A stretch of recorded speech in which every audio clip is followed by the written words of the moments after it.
Pemirsa, raksasa teknologi asal Korea Selatan Samsung Electronics diproyeksikan mencetak lonjakan laba operasional luar biasa hingga 18 kali lipat pada kuartal kedua tahun 2026. Kinerja impresif ini dipicu oleh masifnya ekspansi teknologi kecerdasan buatan global yang memicu kelangkaan pasokan memori serta mengerek harga jual chip ke level tertinggi. Raksasa teknologi asal Korea Selatan Samsung Electronics diproyeksikan mencetak lonjakan laba operasional luar biasa hingga 18 kali lipat pada kuartal kedua tahun 2026. Berdasarkan konsensus 30 analis terkemuka, produsen chip memori terbesar di dunia ini diperkirakan mengantongi laba operasional sebesar 86 triliun won atau setara 1.013,73 triliun rupiah untuk periode April hingga Juni. Realisasi finansial yang sangat fantastis tersebut menandai rekor laba kuartalan tertinggi selama 3 kuartal berturut-turut bagi perseroan. Para analis memperkirakan kondisi kurang pasok di pasar memori dunia masih akan terus bertahan setidaknya hingga tahun depan akibat perluasan ekosistem kecerdasan buatan berskala besar. Kondisi pertumbuhan masif kali ini tidak hanya ditopang oleh segmen memori premium, melainkan juga lonjakan permintaan produk konvensional seperti DRAM dan NAND akibat meluasnya adopsi sistem kecerdasan buatan jenis baru.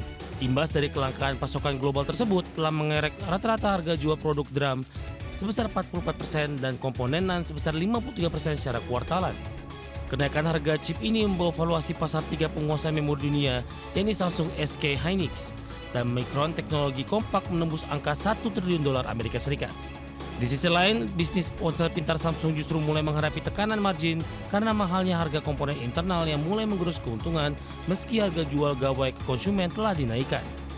Lembaga keuangan JP Morgan turut menyoroti risiko keberlanjutan alokasi belanja modal jangka panjang dari para penyedia layanan komputasi awan yang porsinya kini didominasi oleh investasi infrastruktur AI. Jika tren belanja melambat, hal ini dikhawatirkan membayangi komitmen investasi jumbo Samsung bersama SK Hynix senilai 37.239,3 triliun rupiah untuk memperluas kapasitas pabrik domestik hingga tahun 2040 mendatang. Berbagai sumber ada exchange.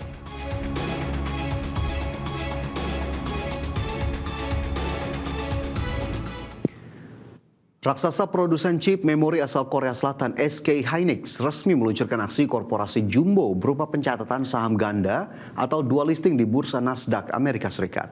Langkah historis ini membidik penggalangan dana fantastis mencapai sekitar 28 miliar dolar Amerika demi memanfaatkan momentum ledakan teknologi kecerdasan buatan global.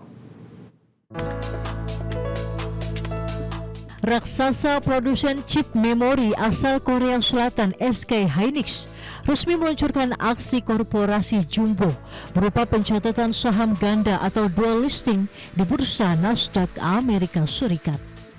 Perusahaan pemasok utama komponen memori canggih untuk Nvidia dan Google ini membidik penggalangan dana sebesar 28 miliar US dollar dan siap melepas 17,79 juta saham baru dalam bentuk sertifikat penitipan efek.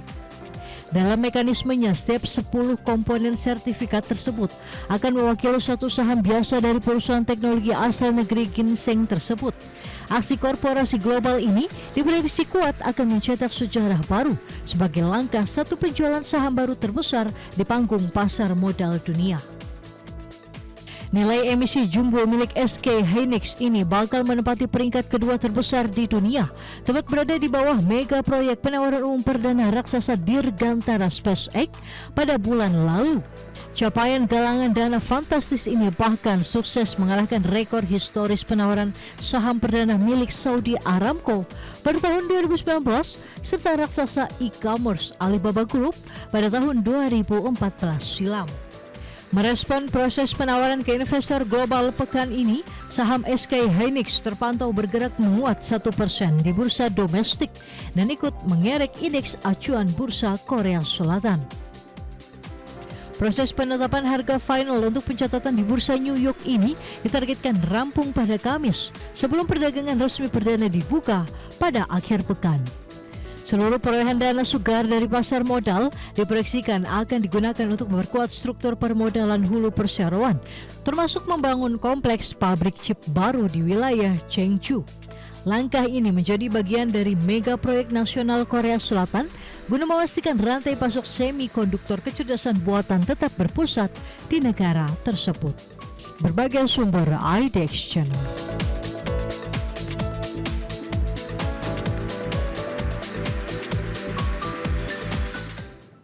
Raksasa manufaktur elektronik kontrak terbesar di dunia asal Taiwan, Foxconn, melaporkan lonjakan pendapatan luar biasa sebesar 39,8% secara tahunan pada kuartal kedua 2026. Kinerja finansial yang melampaui estimasi pasar ini ditopang kuat oleh masifnya permintaan perangkat keras kecerdasan buatan serta pemulihan signifikan pada lini perakitan gawai pintar. Raksasa manufaktur elektronik kontrak terbesar di dunia asal Taiwan, Foxconn, melaporkan lonjakan pendapatan luar biasa sebesar 39,8% secara tahunan pada kuartal kedua tahun ini. Total pendapatan dari mitra perakit utama produsen server Nvidia dan iPhone milik Apple ini melonjak hingga menyentuh angka 2,5 triliun dolar Taiwan atau setara 1.400 triliun rupiah. Manajemen perusahaan mengatakan bahwa tingginya permintaan ekosistem AI menjadi motor penggerak utama pertumbuhan pada divisi produk awan dan jaringan. Selain disokong oleh infrastruktur kecerdasan buatan, sektor elektronik konsumen pintar yang mencakup perakitan iPhone juga mencatatkan pertumbuhan volume yang signifikan. Performa ini kian terlihat pada pencapaian bulan Juni yang melejit hingga 52,1% secara tahunan. Nilai pendapatan bulanan tersebut terpantau menembus kisaran 821,8 miliar dolar Taiwan yang sekaligus menorehkan rekor tertinggi sepanjang sejarah untuk bulan Juni. Melihat tren ekspansi teknologi global yang masif, kinerja Foxconn diperkirakan akan terus bertumbuh positif baik secara kuartalan maupun tahunan pada triwulan ketiga tahun ini. Optimisme korporasi tersebut didasarkan pada proyeksi tingkat permintaan pasar global untuk produk AI yang diprediksi masih tetap tinggi. Kendati demikian, pihak manajemen tetap mengimbau perlunya kewaspadaan serta pemantauan ketat terhadap dampak dari situasi politik dan ekonomi global yang masih bergejolak. Berbagai sumber IDX Channel. Raksasa teknologi asal Tiongkok ByteDance dan Alibaba Group Holding resmi menghentikan fitur pembuatan serta interaksi asisten kecerdasan buatan di platform mereka. Langkah mendadak ini diambil sebagai persiapan dalam menghadapi pemberlakuan regulasi baru pemerintah Beijing yang memperketat pengawasan terhadap fenomena keintiman buatan dan interaksi psikologis manusia dengan AI.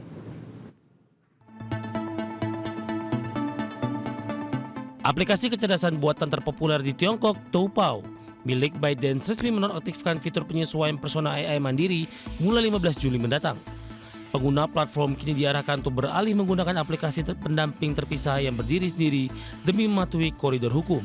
Langkah serupa juga diambil oleh platform kecerdasan buatan Qwen milik Alibaba, serta Yuanpao milik Tencent Holdings yang telah merilis peringatan penonaktifan serupa kepada para penggunanya. Kebijakan penonaktifan massal ini dilakukan menjelang pemberlakuan aturan baru dari lembaga cyber Tiongkok atau Cyberspace Administration of China pada pertengahan bulan ini. Otoritas Beijing menyoroti kekhawatiran mendalam terhadap maraknya chatbot AI yang meniru kepribadian serta emosi manusia hingga memicu ketergantungan psikologis yang tidak sehat. Melalui pedoman baru ini, platform dilarang kelas menghasilkan konten yang memicu emosi ekstrim pada anak di bawah umur, serta dilarang memanfaatkan data percakapan sensitif untuk melatih model kecerdasan buatan. Fenomena pembatasan interaksi AI ini mencerminkan kekhawatiran global yang juga tengah melanda Amerika Serikat akibat maraknya tuntutan hukum terhadap platform karakter AI dan OpenAI. Di Tiongkok sendiri, pengawasan terhadap aspek keintiman buatan kini bahkan mulai diperluas hingga mencakup perangkat keras fisik dan robot pendamping konsumen. Dua asosiasi industri robotika setempat mendesak penerapan langkah perlindungan etika yang jauh lebih ketat menyusul lonjakan komersial robot humanoid berukuran penuh di lingkungan rumah tangga. Berbagai sumber IDX Channel.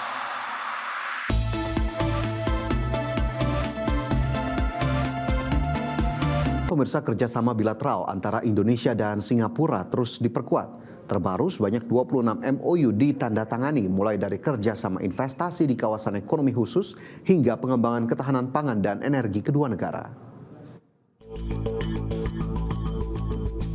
Pertemuan Presiden Prabowo Subianto dengan Perdana Menteri Singapura Lawrence Wong kembali mempertegas berbagai ragam kerjasama strategis di bidang ekonomi, energi, pertahanan, pendidikan, pariwisata, dan ketahanan pangan dalam agenda Leaders Retreat 2026.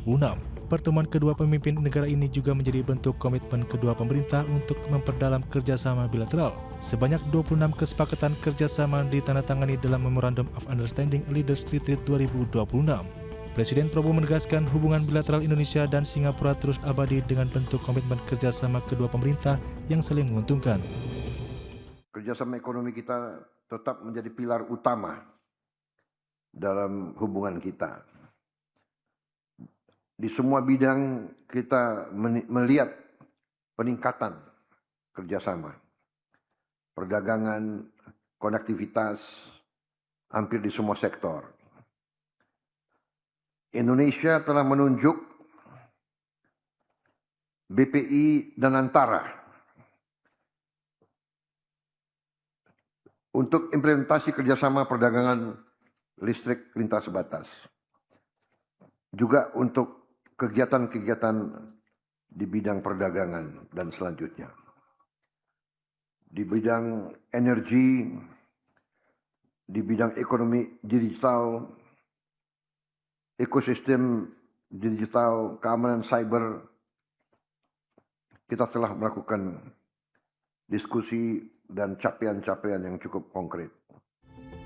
Indonesia dan Singapura juga sepakat untuk menerima pembaruan proyek-proyek bilateral yang telah lama dijalankan. Pengembangan kerjasama di bidang yang baru, diantaranya ekonomi hijau, infrastruktur industri, hingga teknologi pertanian, yang akan didukung oleh intensitas pertemuan tingkat tinggi yang rutin menjelang peringatan 60 tahun hubungan diplomatik Indonesia-Singapura pada tahun 2027. Dari Jakarta, Tim Liputan, IDX Channel. Pertemuan bilateral Presiden Prabowo Subianto dengan Perdana Menteri Singapura Lawrence Wong menghasilkan penguatan kerjasama hubungan kedua negara. Kerjasama bilateral Indonesia dan Singapura tersebut menghadirkan 26 MOU yang strategis. Indonesia dan Singapura kembali memperkuat hubungan bilateral di sektor ekonomi, investasi, dan perdagangan. Presiden Prabowo Subianto dan Perdana Menteri Singapura Lawrence Wong dalam agenda Leaders Retreat Singapura Indonesia sepakat menandatangani 26 kesepakatan dalam Memorandum of Understanding atau MOU yang strategis. Beberapa nota kesepahaman atau MOU yang ditandatangani atau diumumkan, salah satunya termasuk kerjasama dalam bidang lingkungan hidup dan kolaborasi terkait perdagangan karbon, di mana MOU tersebut merupakan payung kerjasama untuk potensi kolaborasi berbagai isu lingkungan termasuk ekonomi sirkular, pengelolaan limbah, pengelolaan lingkungan, pengendalian polusi lintas batas, dan perubahan iklim. Selain itu, Indonesia dan Singapura juga mempertegas 6 kelompok kerjasama ekonomi bilateral yang tertuang dalam forum ekonomi strategis tingkat tinggi yang dibentuk Singapura dan Indonesia untuk memperkuat kerjasama pada 6 sektor utama. Keenam sektor strategis kerjasama Indonesia-Singapura tersebut meliputi kerjasama Batam, Bintan, dan Karimun atau BBK, serta kawasan ekonomi khusus lainnya, yaitu investasi, ketenagakerjaan, transportasi, agribisnis, dan pariwisata. Pemerintah Singapura menyatakan hubungan ekonomi kedua negara terus berkembang, ditandai dengan meningkatnya perdagangan dan investasi bilateral. Indonesia sendiri saat ini juga merupakan mitra dagang terbesar ke-6 Singapura di dunia.